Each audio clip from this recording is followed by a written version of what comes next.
Penang is a state in northwest Malaysia.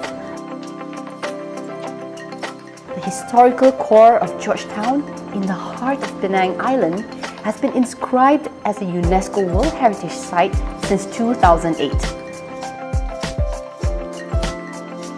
The state is famous for its rich culture and deep heritage. Rooted amongst them is the Eurasian community. For centuries, the Eurasian community formed an integral part of the multiracial society in Penang, yet little is known about them. It's time we change that.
Hi, I'm Carolyn. This is a story of a community that started more than 2 centuries ago on an island we now call Penang. The Eurasian community that we know and love today managed to preserve its culture and heritage thanks to the Penang Eurasian Association. In 1919, soon after World War I ended, the Penang Eurasian Association was established to promote, among others, moral, welfare, social and intellectual advancement of all Eurasians in Penang.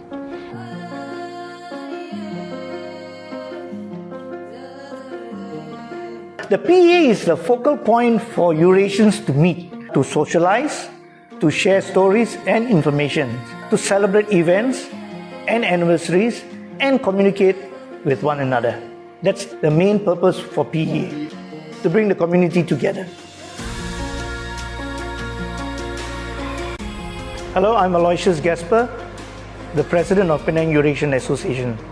I've been with the association since the late 90s till today. And we've been organizing many activities for our community and for the benefit of our members. Okay, I'm Christopher James Estrop. I'm a musician and I'm a lifetime PA member. I played for a lot of the events. Also, when they had the intersports, I also was in it, and participate in many of the of the Easter, Christmas celebrations, stuff like that. New Year's. My favorite event was, I think, the recent one I did was the 100th anniversary of the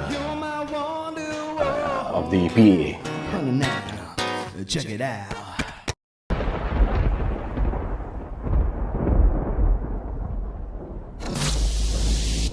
As COVID-19 infections there surge. Kes COVID-19 di Malaysia under lockdown.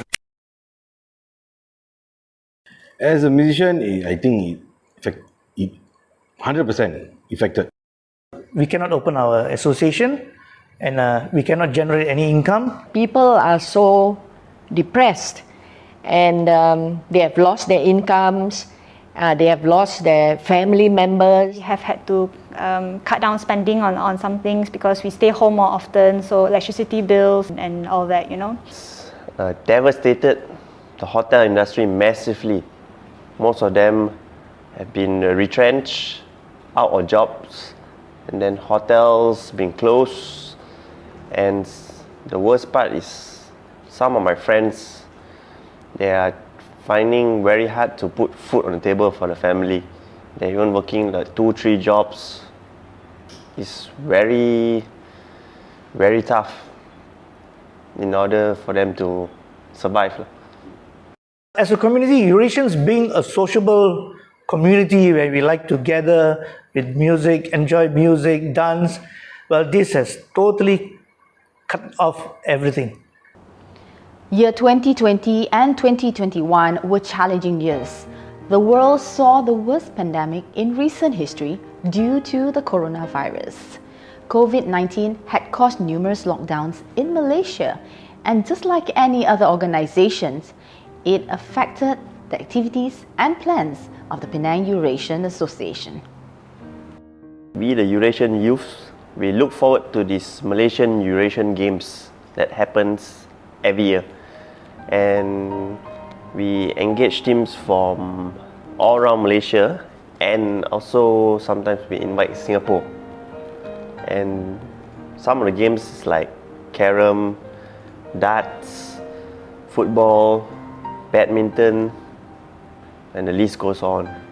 It's a way where you can bring the Eurasian youths together. That is something we look forward every year. You really bring the Eurasians together and then you meet new people, but now you can't do this. It's quite sad. It's something very hard to describe when you can't be there. You want to be there, but you can't be there. We used to go to church every Sunday, and that has changed because now we haven't been to church like physically for close to a year. The last time we went was, I think, last year, somewhere in September. Yeah, I think that's something we miss doing together as a family, you know, even just being able to go out to church and, you know, take a drive around instead of, you know, sitting home the whole day. So yeah, I think that's something that that sort of bonded us together as a family. Previously, what we used to do is PEA issues quarterly newsletters to all its members, reporting on what has happened recently and what to expect in the coming months. Regular gatherings in the clubhouse were also organized. At the moment now, during the pandemic, now we are putting strong emphasis on our Facebook page to keep members updated on what the happenings within the community. So at the moment, we can't do much, but we are hoping that when the SOPs are relaxed, then we can start having some events in the association for its members and for the general public. Like during this pandemic, we reached out to our members.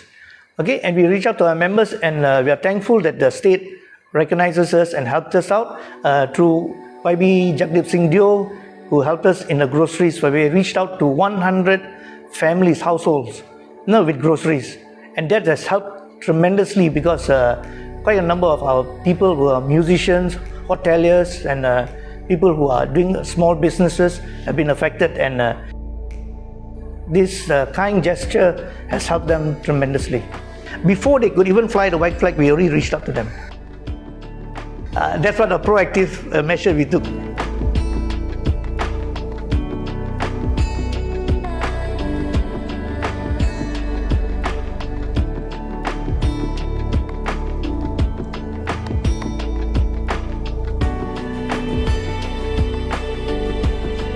We are also trying to promote all of these industries where people, because Eurasians are good cooks.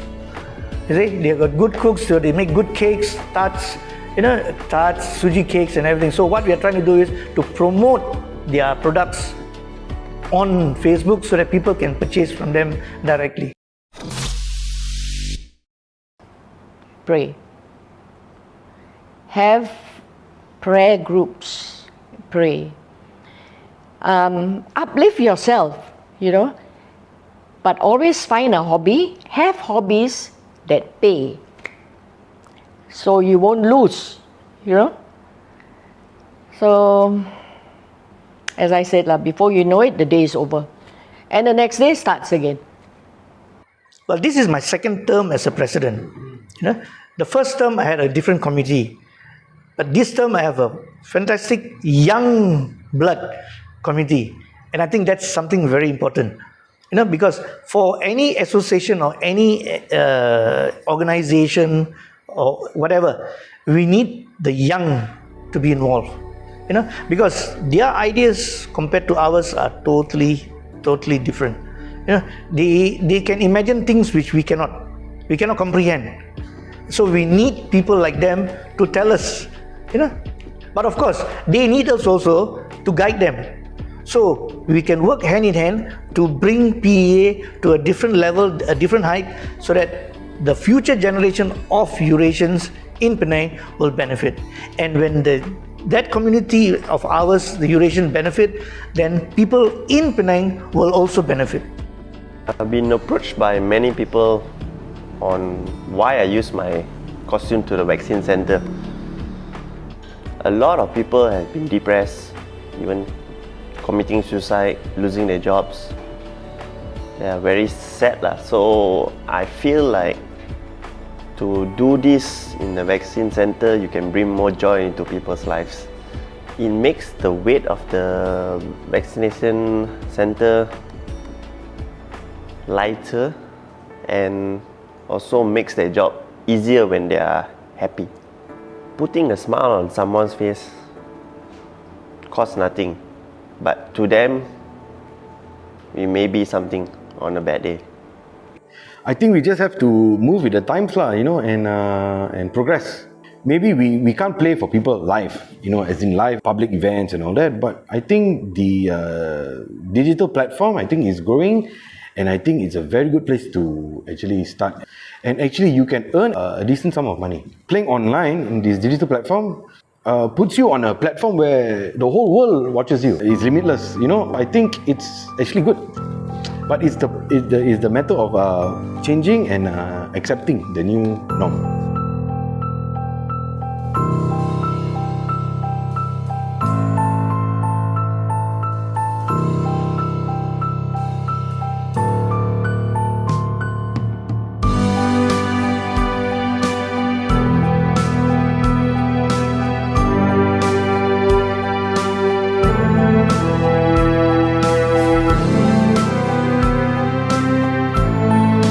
To everyone facing a tough time during this pandemic, I want you to know that you are not alone. There are people around you who care for you and want to see you succeed.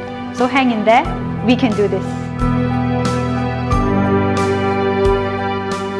Okay, to all PA people, to all Eurasians out there, please stay safe.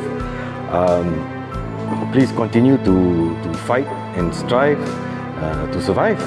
And let's take this pandemic, although it's bad, but I believe that we can encounter it and we can and strive on to be what we want to be.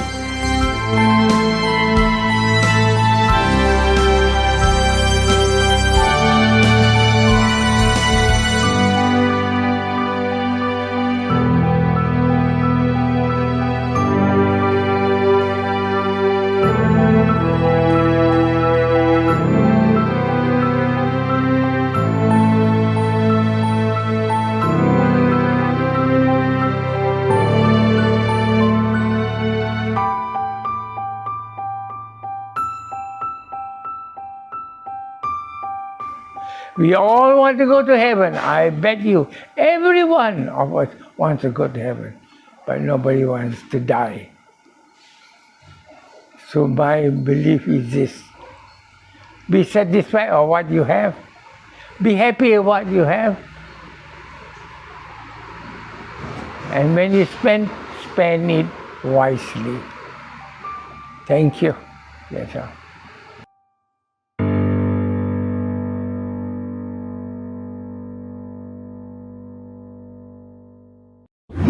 From Spotlight Media Production.